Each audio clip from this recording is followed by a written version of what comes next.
Identitas nasional merupakan jati diri bangsa Indonesia yang tumbuh dari keberagaman suku, budaya, bahasa, dan nilai-nilai luhur yang disatukan dalam semangat Bhinneka Tunggal Ika.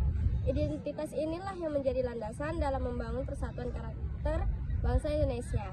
Selain itu, kita juga akan mempelajari otonomi daerah, yaitu kewenangan daerah untuk mengatur dan mengurus kepentingan masyarakatnya sendiri sesuai dengan peraturan perundang-undangan. Otonomi daerah memiliki peran penting dalam mewujudkan pemerintahan yang demokratis, adil, dan berorientasi pada kesejahteraan rakyat. Melalui materi ini diharapkan kita dapat memahami bagaimana identitas nasional, otonomi daerah, dan kebijakan publik saling berkaitan serta berperan dalam kehidupan bermasyarakat, berbangsa, dan bernegara. Mari kita simak penjelasan materi ini dengan sungguh-sungguh agar dapat menambah wawasan dan pemahaman kita bersama. Selamat menyimak. Identitas nasional. Identitas nasional Indonesia bisa disebut juga sebagai jati diri bangsa Indonesia. Dapat ditemukan dalam berbagai literatur, baik dalam bentuk bahasa sejarah bangsa Indonesia maupun dalam bentuk bahasa tentang pemerintahan Indonesia.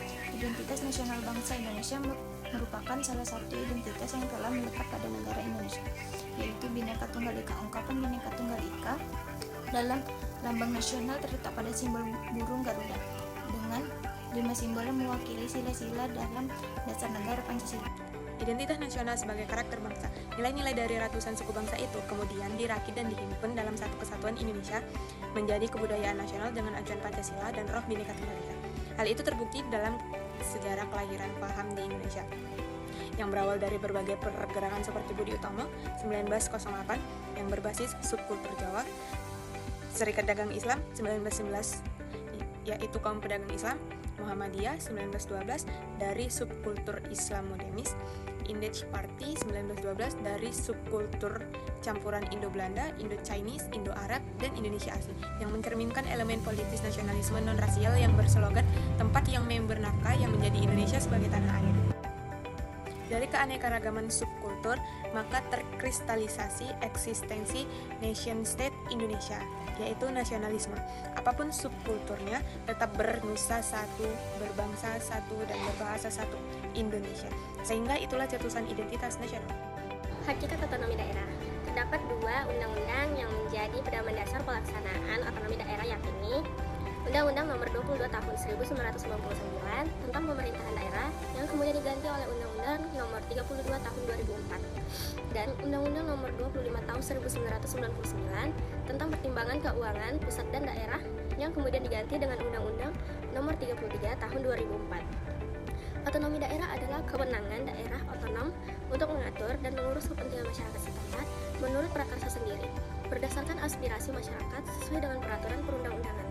Hakikat otonomi daerah adalah hak, wewenang, dan kewajiban suatu daerah untuk membentuk dan menjalankan suatu pemerintahannya sendiri, sesuai dengan peraturan undang-undang yang berlaku, sebagaimana dijelaskan mengenai kewenangan daerah, kewajiban kepala daerah, dan hal-hal yang terkait dalam undang-undang yang telah ditetapkan. Faktor pembentukan identitas nasional yang pertama ada faktor objektif. Faktor objektif sendiri meliputi faktor geografis dan demografis. Kondisi geografis ekologis yang membentuk Indonesia sebagai wilayah kepulauan yang beriklim tropis dan terletak di persimpangan jalan komunikasi antar wilayah dunia di Asia Tenggara. Ikut mempengaruhi perkembangan kehidupan demografis, ekonomi, sosial, dan kultural bangsa. Yang kedua ada faktor subjektif. Faktor subjektif meliputi faktor historis, sosial, politik, dan kebudayaan yang dimiliki bangsa Indonesia. Faktor historis ini mempengaruhi proses pembentukan masyarakat dan bangsa Indonesia beserta identitasnya. Melalui interaksi berbagai faktor yang terlibat di dalamnya, hasil dari interaksi dari berbagai faktor tersebut melahirkan proses pembentukan masyarakat, bangsa, dan negara beserta identitas bangsa di Indonesia. Pemberdayaan identitas nasional. Upaya pemberdayaan identitas nasional perlu ditempuh melalui revitalisasi nilai-nilai yang terkandung dalam Pancasila, yang mengandung dimensi seperti yang ada di bawah ini. Yang pertama, ada realitas. Dalam arti, nilai-nilai yang dikandung Pancasila bersifat objektif yang dapat tumbuh dan berkembang di tengah-tengah masyarakat. Yang kedua, idealitas. Dalam arti, idealisme yang terkandung di Pancasila bukan utopis tanpa makna, tetapi sebuah kartu kerja untuk membangkitkan gairah dan optimisme dalam menjalani masa depan. Yang ketiga ada fleksibilitas, artinya Pancasila tetap terbuka bagi tafsir-tafsir baru untuk memenuhi kebutuhan perkembangan sehingga Pancasila tetap aktual, relevan, serta fungsional dalam kehidupan berbangsa dan bernegara di Indonesia yang berbineka tunggal ika. Dengan demikian, identitas nasional dapat dipahami oleh masyarakat sebagai penerus tradisi dengan nilai-nilai yang diwariskan dan diajarkan oleh para pendiri negara. Namun, perlu diingat bahwa zaman senantiasa berubah, yang tidak saja berbeda, bahkan bertentangan dengan nilai-nilai tradisi yang diwariskan. Berikut yang akan kita bahas mengenai otonomi daerah dan kebijakan publik dengan tujuan penerapan model demokrasi dalam sistem pemerintahan daerah. Antara lain yang pertama, hakikat otonomi daerah, dan yang kedua, sejarah otonomi daerah, yang ketiga, otonomi daerah dan pembangunan daerah, dan yang keempat, analisis kasus. Sejarah otonomi daerah. Prinsip-prinsip otonomi daerah dalam Undang-Undang Nomor 22 Tahun 1999. Yang pertama, demokrasi, keadilan, pemerataan potensi dan keanekaragaman daerah. Yang kedua, otonomi luas, nyata, dan bertanggung jawab. Yang ketiga, otonomi daerah yang luas dan utuh diletakkan pada daerah kabupaten dan daerah kota. Yang keempat, sesuai dengan konstitusi negara. Yang kelima, kemandirian daerah otonom. Yang keenam, meningkatkan eranan dan fungsi badan legislatif daerah. Yang ketujuh, asas dekonstruksi diletakkan pada daerah sebagai wilayah administrasi. Yang kedelapan, asas tugas perbantuan.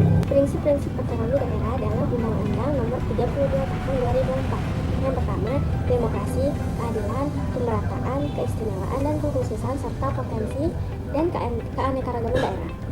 Yang kedua, otonomi luas, nyata, dan bertanggung jawab. Penjelasan yang pertama, otonomi luas, daerah yang memiliki kewenangan membuat kebijakan daerah untuk memberi pelayanan, peningkatan peran serta prakarsa dan pemberdayaan masyarakat yang bertujuan untuk meningkatkan kesejahteraan masyarakat. Yang kedua, otonomi nyata, penanganan urusan pemerintahan dilaksanakan berdasarkan tugas, wewenang, dan kewajiban yang senyatanya bila ada dan berpotensi untuk tumbuh, hidup, dan berkembang sesuai dengan potensi dan kekhasan daerah. Ketiga, otonomi yang bertanggung jawab. Dalam penyelenggaraan otonomi harus sejalan dengan tujuan dan maksud pemberian otonom yang pada dasarnya untuk memperdayakan daerah, termasuk meningkatkan kesejahteraan rakyat. Yang keempat, otonomi daerah yang luas dan utuh diletakkan pada daerah kabupaten dan daerah kota. Kelima, sesuai dengan konstitusi negara. Enam, meningkatkan peranan dan fungsi badan legislatif daerah. Dan yang terakhir, asas dekonstruksi diletakkan pada daerah provinsi sebagai wilayah administrasi.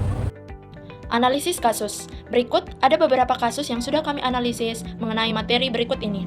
Yang pertama, penetapan standar pelayanan. Standar pelayanan merupakan suatu komitmen penyelenggara pelayanan untuk menyediakan pelayanan dengan suatu kualitas tertentu yang ditentukan atas dasar perpaduan harapan-harapan masyarakat dan kemampuan penyelenggara pelayanan. Yang kedua, pengembangan standar Operating Procedures atau SOP. Yang ketiga, pengembangan survei kepuasan pelanggan. Yang keempat, pengembangan sistem pengelolaan pengaduan. Yang kelima, ada desentralisasi. Kasus-kasus federalisme yang bertentangan dengan desentralisasi di Kanada, pemerintah federal dapat membatalkan undang-undang yang dibuat oleh pemerintah provinsi dan bahkan menginstruksikan letnan gubernur untuk menundanya. Konstitusi di bekas negara Uni Soviet menentukan bahwa satu-satunya yang berhak melakukan amandemen terhadap konstitusi adalah pemerintahan pusat. Bahkan, kekuasaan pemerintah pusat sangat besar dibandingkan dengan yang dimiliki atau yang menjadi hak pemerintah negara bagian di negara itu.